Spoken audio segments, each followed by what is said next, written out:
আলোচনা সভায় সম্মানিত সভাপতি, সম্মানিত স্থায়ী কমিটির সদস্যবৃন্দ, পৃথিবীর বিভিন্ন দেশ থেকে সংযুক্ত বিএনপি সহ বিভিন্ন সহযোগী অঙ্গ সংগঠনের নেতৃবৃন্দ এবং দেশ থেকে সংযুক্ত কেন্দ্রীয় অঙ্গ সহযোগী সংগঠনের নেতৃবৃন্দ, আসসালামু আলাইকুম। আমার মনে হয় আমার বক্তব্যের আগে নজরুল ভাই যা বলেছেন, যে জিনিসগুলো বলেছেন, যা তুলে ধরেছেন, যা আমরা শুনেছি ওনার বক্তব্যে, এখানে বোধহয় মোটামুটি ভাবে সবকিছু খুব সুন্দরভাবে উনি তুলে ধরেছেন। 7ই নভেম্বরের আগে কি প্রেক্ষাপট, দেশ স্বাধীনের পরবর্তী সিনারিও সিচুয়েশন, 7ই নভেম্বরের পরবর্তীতে কি বিষয়গুলো, কি ঘটনা, কি ঘটেছে, কি অবস্থা ছিল দেশের, মানুষের কি অবস্থা ছিল, সবকিছু খুব সুন্দরভাবে উনি তুলে ধরেছেন। এর ভিতরে একটি কথা উনি বলেছেন যে পরে এবং আগে, 7ই নভেম্বরের পরে এবং আগে, এই যে দুটো সময়, এই দুটো সময় সম্পর্কে আমাদেরকে জানতে হবে। শুধু আমি মনে করি উনি যেই কথাগুলো বলেছেন যে শুধু দেশের মানুষ, আমাদের নেতাকর্মী নয়, সমগ্র দেশের মানুষকে দলমত নির্বিশেষে কতগুলো বিষয় জানতে হবে। এটা জানা দরকার। এই জন্য আমি নজরুল ভাইয়ের সাথে 100% একমত। এটা এই জন্য জানা দরকার, আমরা যারা বাংলাদেশের অস্তিত্বে বিশ্বাস করি, স্বাধীন সার্বভৌম বাংলাদেশে বিশ্বাস করি, এরকম প্রত্যেকটি মানুষ এই বিষয়গুলো যদি আমরা জানতে পারি, তাহলে দেশ সম্পর্কে, দেশের বিভিন্ন বিষয় সম্পর্কে প্রত্যেকটি মানুষের সঠিক সিদ্ধান্ত গ্রহণ করতে সুবিধা হবে, বা প্রত্যেকটি মানুষ সঠিক সিদ্ধান্ত গ্রহণ করতে সক্ষম হবে। উপস্থিত নেতৃবৃন্দ এবং উপস্থিত ভাই বোনেরা, সেজন্য আমি খুব বেশি ওই কথাগুলোতে যাব না। আমাদের মহাসচিবও তুলে ধরেছেন, অন্যান্য বক্তারাও তুলে ধরেছেন, এবং শেষে নজরুল ইসলাম সাহেব যেভাবে তুলে ধরেছেন, আমি ওই বিষয়গুলোতে না গিয়ে আমি আর একটু সামনের বিষয়ে আসতে চাই। আপনাদের সামনে দু তিনটে গুরুত্বপূর্ণ বিষয় আমি মনে করি দেশের বর্তমান প্রেক্ষাপটে তুলে ধরা প্রয়োজন। উপস্থিত ভাই বোনেরা, 7ই নভেম্বর বাংলাদেশের জাতীয় ও সংহতি দিবস। আমি বিশ্বাস করি এবং দেশপ্রেমিক জনগণও বিশ্বাস করে, বাংলাদেশি জাতীয়তাবাদী শক্তির কাছে, বাংলাদেশের গণতন্ত্রকামী মানুষের কাছে, বাংলাদেশের পক্ষের শক্তির কাছে 7ই নভেম্বর আমাদের প্রেরণার বাতিঘর। 1975 সালের 7ই নভেম্বর বাংলাদেশের পক্ষের শক্তির কাছে বাংলাদেশের স্বার্থ বিরোধী অপশক্তি পরাজিত হয়েছিল। কিন্তু নানা ষড়যন্ত্রের পথ ধরে 1975 নভেম্বরের সেই পরাজিত অপশক্তি এখন যেভাবেই হোক বাংলাদেশের রাষ্ট্র ক্ষমতা দখল করে রেখেছে, বরং বলা যায় জবর দখল করে রেখেছে। সেই পরাজিত অপশক্তি এখন নতুন প্রজন্মকে জাতীয় বিপ্লব ও সংহতি দিবসের গৌরবজনক যে অধ্যায় বা ইতিহাস বা কারণ, প্রেক্ষাপট, এগুলো থেকে দূরে রাখতে চায়, এগুলো জানতে দিতে চায় না। কিন্তু কেন? কারণটি খুব সিম্পল। তারা জাতীয় বিপ্লব ও সংহতি দিবসের গৌরবজনক ইতিহাস ভুলে দিতে চায়। তারা চায় যে দেশের মানুষ বিষয়গুলো ভুলে যায়। কারণ স্বাধীন বাংলাদেশের যাত্রা শুরু হয়েছিল কিন্তু বলা যায় 1975 সালের 7ই নভেম্বর পর্যন্ত থেকে। এর আগে দেশটাকে যেভাবে আওয়ামী লীগ যে অবস্থার, যে প্রেক্ষাপট, যে পরিস্থিতি তৈরি করেছিল, ঠিক একই রকম প্রেক্ষাপট বা পরিস্থিতি বর্তমানেও কিন্তু বিরাজ করছে। বর্তমানে এই মুহূর্তে আপনারা যারা দেশে আছেন, বিশেষ করে সরকারের বিপক্ষে যারা আছেন, প্রত্যেকটি মানুষ, দেশপ্রেমিক প্রত্যেকটি মানুষ আজকে পরতে পরতে অনুভব করছেন এই মুহূর্তে দেশে কি অবস্থা। মানুষের বাক স্বাধীনতা থেকে আরম্ভ করে যে কোনো ধরনের স্বাধীনতা, অর্থাৎ সংবিধান মানুষকে যে অধিকার দেয়, যে অধিকারগুলো দেয়, মৌলিক অধিকার, প্রত্যেকটির কি অবস্থা প্রতিটি মানুষ, দেশপ্রেমিক প্রতিটি মানুষ আজকে অনুভব করছে পরতে পরতে কি কঠিন একটি অবস্থার মধ্যে। ঠিক এই একই অবস্থা ছিল 7ই নভেম্বরের আগে তৎকালীন সময়ে দেশে। এই কারণেই কিন্তু 7ই নভেম্বরের সাহসী ইতিহাস, 75-এর নভেম্বরের পরাজিত যে অপশক্তি তাদের ভয়ের কারণ। সেজন্যই তারা এখন চেষ্টা করে 7ই নভেম্বরের যে প্রকৃত ইতিহাস সেটাকে বিকৃত করে, এবং এর জন্য এরা আদালত অথবা র্যাব, পুলিশের ভয় দেখে, আদালতের আশ্রয় নেয়, জোর করে আদালতকে দিয়ে একটি রায় প্রকাশ করার মাধ্যমে জোর করে দাবিয়ে রাখতে চায় বা জোর করে বিকৃত করতে চায়। কেউ যদি তারপরেও সত্য বলতে চায় তার বিরুদ্ধে র্যাব বা পুলিশের বন্দুকের ভয় দেখানো হয়। সাম্য, মানবিক মর্যাদা, ন্যায় বিচার, এই মূল্যবোধে উজ্জীবিত হয়েই কিন্তু 1971 সালে লাখো মানুষের জীবনের বিনিময়ে বাংলাদেশটি স্বাধীন হয়েছিল। অথচ স্বাধীনতা পরবর্তী যে আওয়ামী লীগ সরকার আজীবন ক্ষমতা কুক্ষিগত রাখতে স্বেচ্ছাচারিতা শুরু করেছিল, যার একটি অংশ, ছোট একটি অংশ আমরা কিন্তু নজরুল ভাইয়ের কথা থেকে, আলোচনা থেকে আমরা জানতে পেরেছি। উনি একদম বিভিন্ন ঘটনা এক্সপ্লেন করে, বিভিন্ন উদাহরণ, ঘটনা, তথ্য দিয়ে উনি এই যে আমি যে কথাটা বললাম যে কক্ষিগত রাখতে চেয়েছিল, কিভাবে স্বেচ্ছাচারিতা করেছিল, উনি বিভিন্ন প্রেক্ষাপট, বিভিন্ন ঘটনার মাধ্যমে আপনাদের সামনে তুলে ধরেছেন। দেশের গণতন্ত্র যাকে গলা টিপে হত্যা করা হয়েছিল, রাজনৈতিক দল তো সকল এক বাকশাল রেখে সব রাজনৈতিক দলগুলোকে করা হয়েছিল বিলুপ্ত। সংবাদপত্রের স্বাধীনতা, মানুষের বাক স্বাধীনতা, ব্যক্তি স্বাধীনতা কিভাবে কেড়ে নেওয়া হয়েছিল কম বেশি আমরা এর মধ্যে জানতে পেরেছি। দুর্নীতি, লুটপাট, খুন, গুম, অপহরণ একটা স্বাভাবিক, নিত্য নৈমিত্তিক স্বাভাবিক বিষয়ে পরিণত হয়েছিল। এবং খুব গুরুত্বপূর্ণ একটি বিষয়, সেনাবাহিনীকে দুর্বল করার জন্য, দুর্বল করে রাখার জন্য, যেই সেনাবাহিনীকে নিয়ে একসময় বাংলাদেশের প্রতিটি মানুষ, একসময় কথাটা খুব দুঃখ ভরাক্রান্ত মনেই আমি বললাম, একসময় শব্দটা আমি যোগ করলাম, যেই সেনাবাহিনীকে নিয়ে বাংলাদেশের মানুষ গৌরব করত, প্রতিটি মানুষ, দেশপ্রেমিক প্রতিটি মানুষ, সেই সেনাবাহিনীকে তখনই দুর্বল করে রাখার জন্য রক্ষী বাহিনী নামে একটা প্যারালাল সংগঠন তৈরি করা হয়েছিল বা বর্বর বাহিনী গঠন করা হয়েছিল। এই রক্ষী বাহিনীর কাজ ছিল তৎকালীন আওয়ামী লীগ বিরোধী বিভিন্ন দল ও মতের মানুষগুলোকে অপহরণ, গুম, খুন করা। এই রক্ষী বাহিনীর সময় নজরুল ভাই তার বক্তব্যে উনি তুলে ধরেছেন, যে রেফারেন্স দিয়ে উনি তুলে, সেই রক্ষী বাহিনী নিজেরাই তাদের বক্তব্যে বিভিন্ন সময় বলেছে যে তারা সেই সময় একটি বিরোধী দলের ভূমিকা হিসেবে, রাজনৈতিক দল হিসেবে ভূমিকা পালন করেছিল। তারাই তাদের বিভিন্ন পত্রপত্রিকায়, তাদের বিভিন্ন ডকুমেন্টে তারা বলেছে যে এই রক্ষী বাহিনী তাদের 30,000 নেতাকর্মীকে হত্যা করেছিল। দুর্নীতি, দুর্ভিক্ষ আর ক্ষমতার ভাগ বটরা নিয়ে আওয়ামী লীগ এবং তাদের দোসরদের নৈরাজ্য স্বাধীনতার মাত্র 4 বছরেরও কম সময়ের মধ্যে দেশটাকে একটা নরকে পরিণত করেছিল।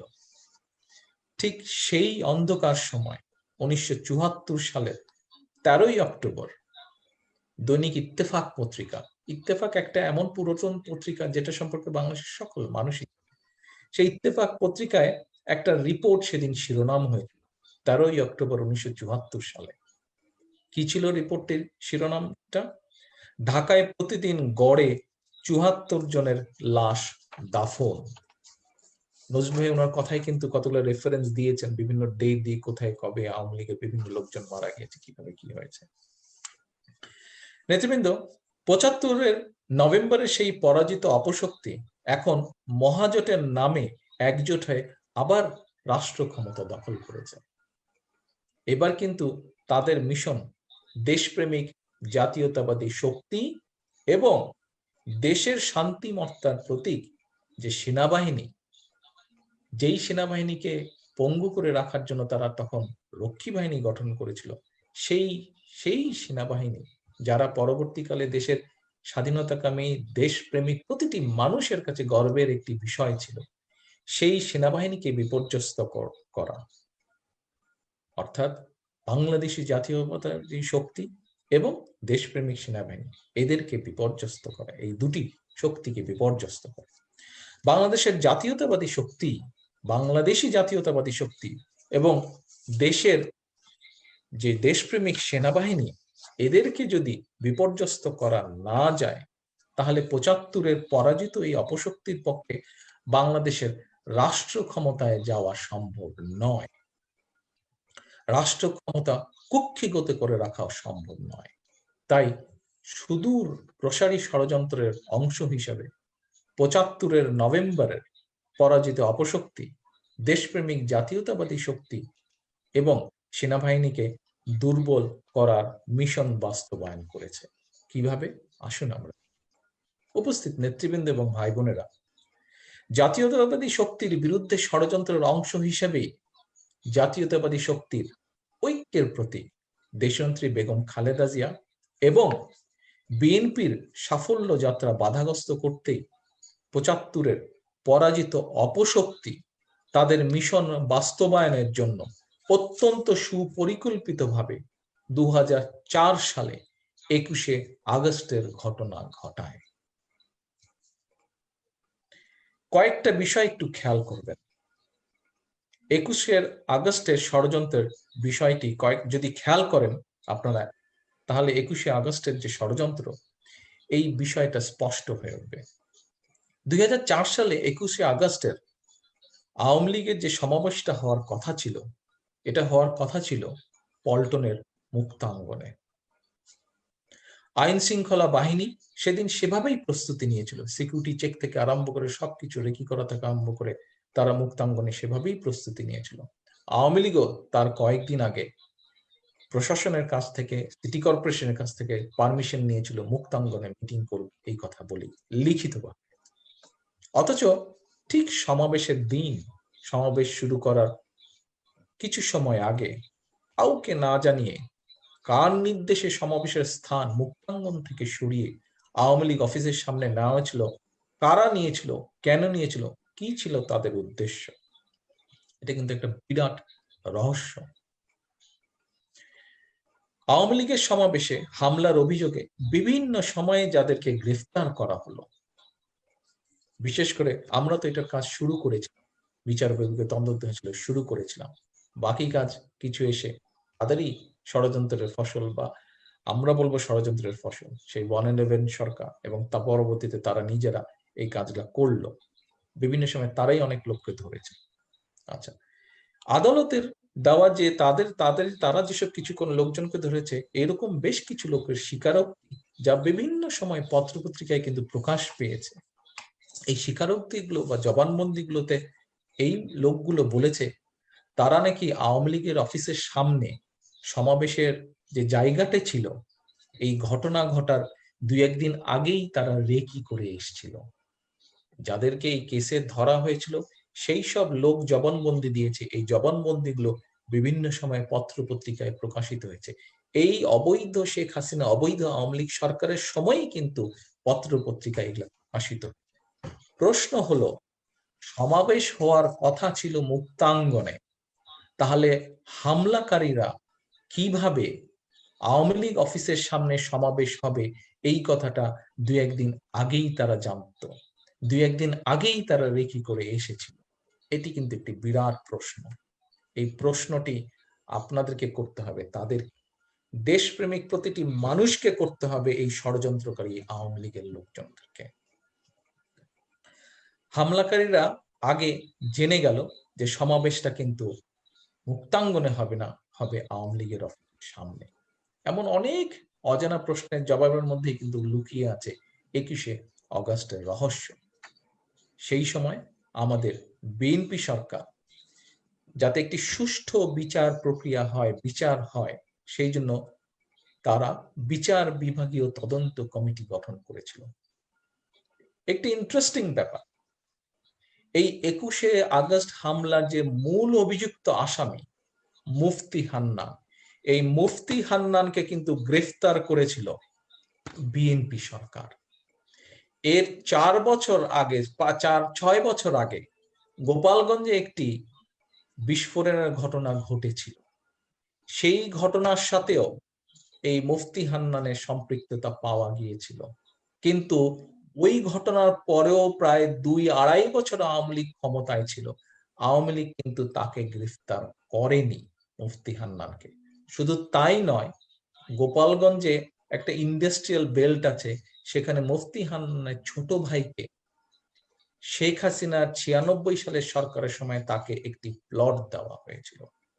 কাজেই উপস্থিত ভাই বোনেরা, এই বিষয়গুলো, যেই কথাটা আপনাদের সামনে বললাম, এটি একটু অত্যন্ত তাৎপর্যপূর্ণ কথা, তাৎপর্যপূর্ণ বিষয়, গুরুত্বপূর্ণ বিষয়।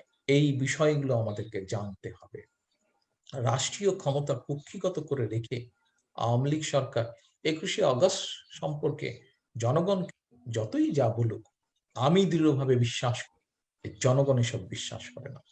ক্ষমতা কুক্ষিগত করে রাখতে প্রশাসনের দলীয় দুর্নীতিবাজদের নিয়ে বা তাদেরকে দিয়ে, যা রাতের অন্ধকারে 10 কোটি ভোটারদের ভোট নিয়ে প্রতারণা করতে পারে, ক্ষমতা জোর করে দখল করে রাখতে যারা বিনা ভোটে নির্বাচনের আগেই 1.5 শতাধিক নিজেদের প্রার্থীকে নির্বাচিত ঘোষণা করতে পারে, তাদের পক্ষে নিজেদের লোকজন দিয়ে, পুলিশের ভিতরে নিজেদের লোকজন দিয়ে 21শে আগস্টের ঘটনা নিজেদের মতন করে সাজিয়ে অন্যের ঘাড়ে চাপাবে, এটা তো খুব স্বাভাবিক ঘটনা। তাই আমি মনে করি নেতৃবৃন্দ, বাংলাদেশের পক্ষের শক্তি মনে করে, আমি বিশ্বাস করি বাংলাদেশের পক্ষের শক্তি মনে করে, পক্ষের শক্তি 21শে আগস্ট এবং কথিত 1/11 একই সূত্রে গাঁথা। একটি 1/11 এর নাটক মঞ্চস্থ করার জন্যই কিন্তু পরিকল্পিতভাবে ঘটানো হয়েছিল 21শে আগস্টের ঘটনা। কথিত 21শে আগস্ট এবং 1/11 এর নামে ষড়যন্ত্রের পথ ধরেই কিন্তু 2007 সালে ক্ষমতা দখল করে 75-এর সেই পরাজিত অপশক্তি। এই অপশক্তি এখন তাদের পরাজয়ের প্রতিশোধ নিচ্ছে জাতীয়তাবাদী শক্তির বিরুদ্ধে, প্রতিশোধ নিচ্ছে সেনাবাহিনী, দেশপ্রেমিক সেনাবাহিনীর বিরুদ্ধে। নেতৃবৃন্দ, আজকের এই মিটিং এ যারা সংযুক্ত হয়েছেন পৃথিবীর বিভিন্ন দেশ থেকে, 2009 সালে ফেব্রুয়ারি মাসে বিডিআর পিলখানায় সুকৌশলে 57 জন সেনা কর্মকর্তাকে হত্যাযজ্ঞ ছিল, সেই প্রতিশোধের কিন্তু একটি অংশ।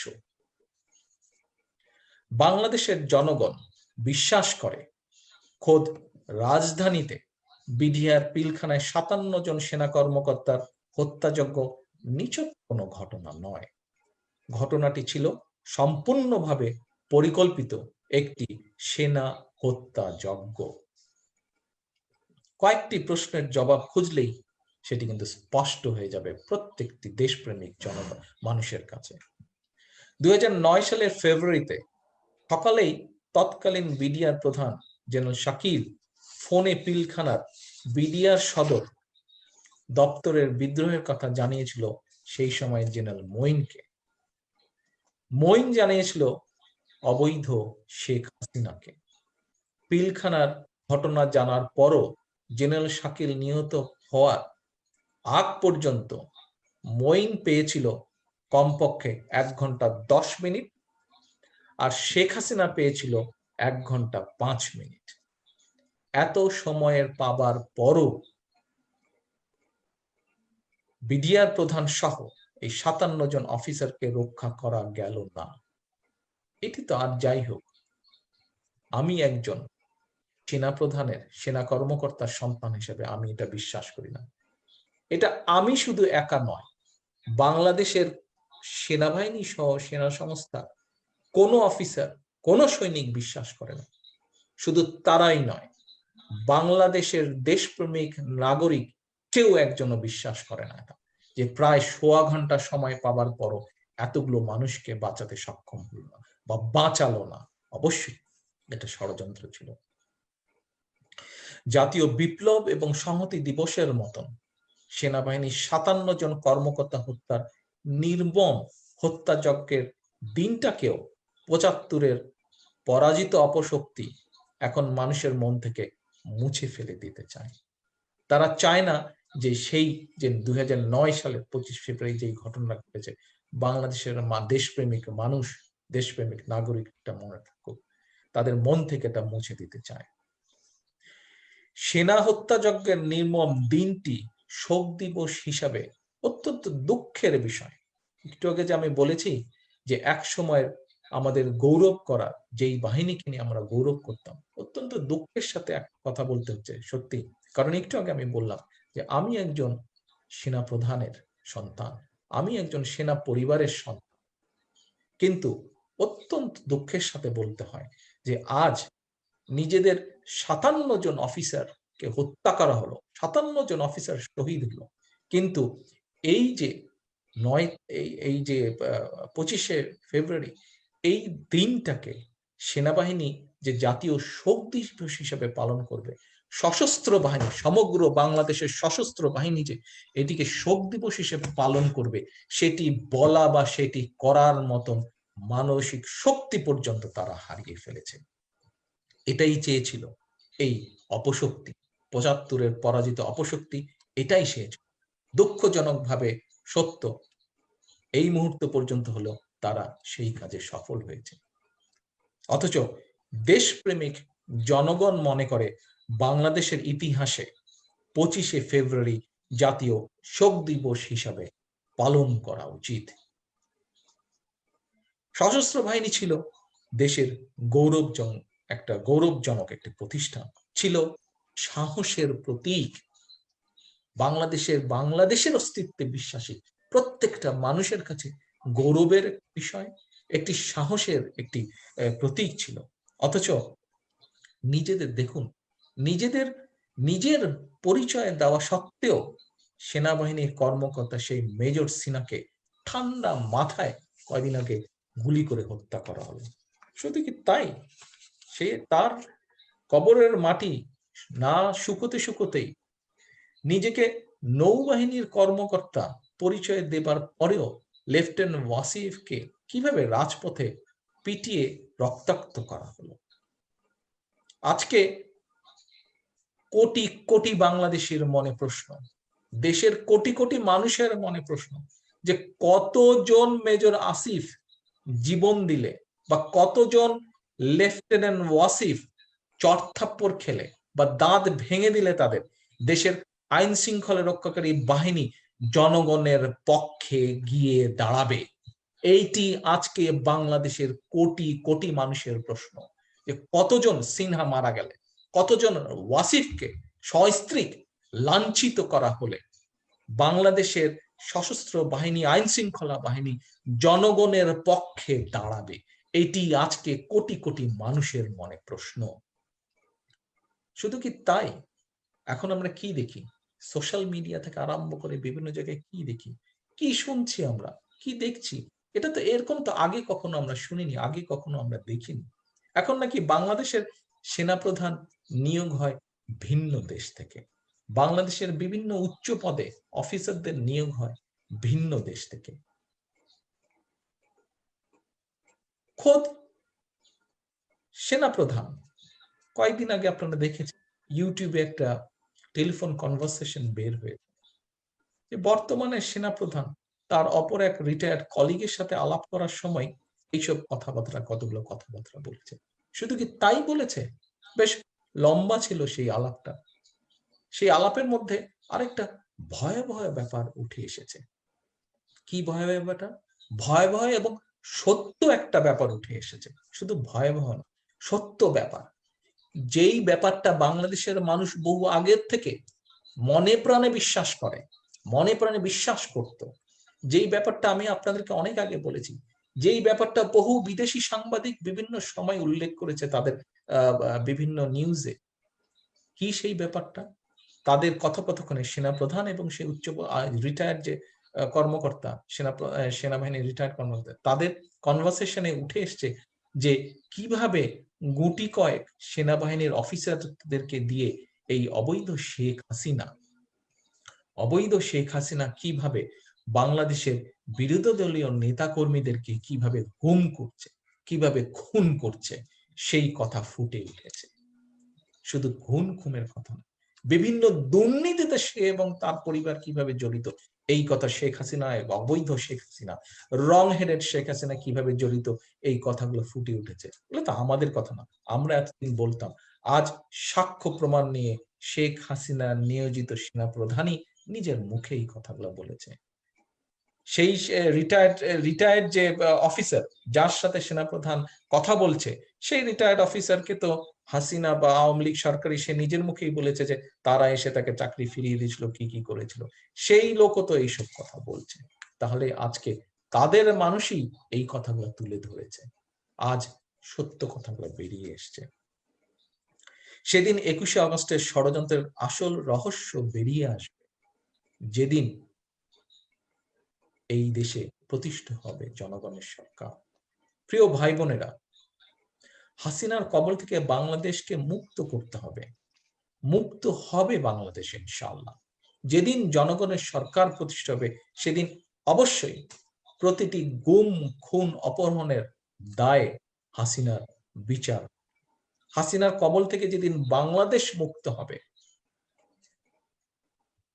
পাকিস্তানি হায়নাদের কবল থেকে বাংলাদেশ মুক্ত হয়েছে, কাজেই হাসিনা হায়নার কবল থেকে ইনশাল্লাহ বাংলাদেশ মুক্ত হবে, হতে হবে, এটি স্বাভাবিক। সেদিন 21শে আগস্টের আসল রহস্য বেরিয়ে আসবে। সেদিন বেরিয়ে আসবে যে সেনা হত্যাযজ্ঞের রহস্য, সেনা যে হত্যাযজ্ঞ বিডিআর পিলখানায় হয়েছিল, কেন 100 ঘন্টা সময় পাওয়ার পরও সেদিন শেখ হাসিনার ভূমিকা কি ছিল, সেদিন সেটিও বেরিয়ে আসবে, সেই রহস্য বেরিয়ে আসবে সেদিন। আমি আগেও বলেছি, আমি আজ আবারও বলছি, একজন মাত্র ব্যক্তির ক্ষমতা লিপ্সার কারণে পরাজিত হতে পারে না বাংলাদেশ। একজন মাত্র ব্যক্তির লিপ্সার কারণে 18 কোটি মানুষের আশা আকাঙ্ক্ষা হতে পারে না ধূলিসাৎ। দেশপ্রেমিক প্রতিটি নাগরিকের প্রতি, বাংলাদেশের পক্ষের যারা শক্তি, যারা বাংলাদেশের অস্তিত্বে বিশ্বাস করেন, এরকম প্রতিটি মানুষের প্রতি আমার আহ্বান, মুক্তিযুদ্ধের মাধ্যমে অর্জিত এই রাষ্ট্রটিকে কোনোভাবেই আমরা ব্যর্থ হতে দিতে পারি না। এই দেশটা কোনো ব্যক্তি, কোনো পরিবার, কোনো দলের একা নয়। এই দেশটা আপনাদের, আপনারা যারা এখানে যুক্ত আছেন আজকে, আপনাদের সকলের। এই দেশটা আপনাদের আশেপাশে যত মানুষ আছে যারা বাংলাদেশকে ভালোবাসে, বাংলাদেশের অস্তিত্বে বিশ্বাস করে, আপনাদের সকলের হচ্ছে এই বাংলাদেশ। তাই আসুন 75-এর আজকের এই দিনে, 75-এর নভেম্বরের সেই অপরাজিত অপশক্তি, সেই পরাজিত অপশক্তি, পুরনো স্বপ্নের ছোবল থেকে দেশ বাঁচাও, মানুষ বাঁচাও স্লোগানে জাতীয় বিপ্লব ও সংহতি দিবসের চেতনায় আবার আমরা সকলকে জাগিয়ে তুলি, দেশের প্রতিটি নাগরিককে আমরা জাগিয়ে তুলি, বাংলাদেশটাকে আমরা মুক্ত করি। আজকে আপনারা যারা এখানে সংযুক্ত আছেন, আপনারা প্রত্যেকে বাংলাদেশ জাতীয়তাবাদের, বাংলাদেশি জাতীয়তাবাদের এক একজন সৈনিক। আপনাদের মাধ্যমে সারা বাংলাদেশে ছড়িয়ে ছিটিয়ে থাকা, সারা পৃথিবীতে বিভিন্ন দেশে ছড়িয়ে ছিটিয়ে থাকা জাতীয়তাবাদী শক্তির, বাংলাদেশি জাতীয়তাবাদী শক্তির প্রত্যেকটি সৈনিকের প্রতি আহ্বান আমার, যে এই জাতীয়তাবাদী শক্তিকেই দায়িত্ব নিতে হবে। এই জাতীয়তাবাদী শক্তির প্রত্যেকটি সৈনিককে, প্রত্যেক সৈনিককে নেতৃত্ব দিতে হবে। কিসের নেতৃত্ব, কিসের দায়িত্ব? নেতৃত্ব হচ্ছে এই অবস্থা থেকে দেশকে বের করে নিয়ে আসার, এই সিচুয়েশন থেকে দেশের মানুষকে বের করে নিয়ে আসা। কাজেই এইটি করতে হলে প্রথম যে শর্ত, সেই শর্তটা হচ্ছে আমাদেরকে ঐক্যবদ্ধ হতে হবে, আমাদেরকে ঐক্যবদ্ধভাবে প্রস্তুত হতে হবে। ঐক্যবদ্ধভাবে প্রস্তুত হয়ে ঐক্যবদ্ধ হয়ে একমাত্র আমরা পারবো এই অবস্থা থেকে আমরা দেশকে বের করে আনতে। সকলে চোখ কান খোলা রাখবেন, সজাগ দৃষ্টি রাখবেন। ইনশাল্লাহ সেদিন আর বেশি দূরে নয় যেদিন গণতন্ত্রের পক্ষে শক্তির বিজয় অনিবার্য, যেদিন বাংলাদেশের পক্ষের শক্তির বিজয় অনিবার্য। আজকের এই বিপ্লব ও সংহতি দিবসে এই হোক আমাদের প্রতিজ্ঞা, এই হোক আমাদের অর্জন, এই হোক আমাদের আশা, এই হোক আমাদের আকাঙ্ক্ষা। সকলে সুস্থ থাকবেন, সকলে ভালো থাকবেন। আল্লাহ হাফেজ। বাংলাদেশ জিন্দাবাদ।